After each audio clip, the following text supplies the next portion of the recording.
السلام علیکم ورحمۃ اللہ وبرکاتہ۔ جی ہاں ناظرین، استقبال ہے آپ کا ہمارے چینل دا اردو نیوز میں۔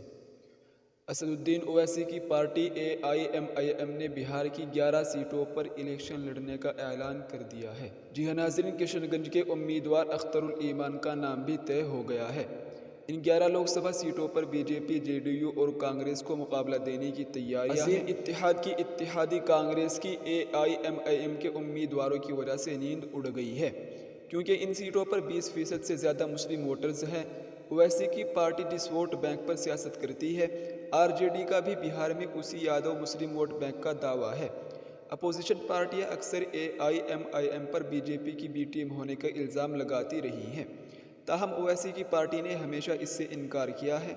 RJD کا الزام ہے کہ BJP ووٹوں کو تقسیم کرنے کے لیے مختلف جگہوں پر اپنی بی ٹیم کو کھڑا کرتی ہے، لیکن اس بار عوام سب کچھ سمجھ رہی ہے۔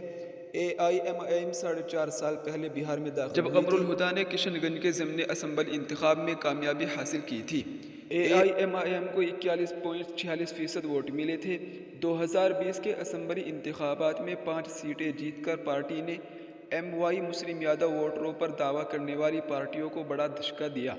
اس سے پہلے AIMIM نے بہار میں کسی بھی انتخاب میں کامیابی حاصل نہیں کی تھی۔ 2015 میں AIMIM نے 6 سیٹوں پر اسمبلی الیکشن لڑا تھا۔ 2019 کا لوک سبھا الیکشن بھی لڑا۔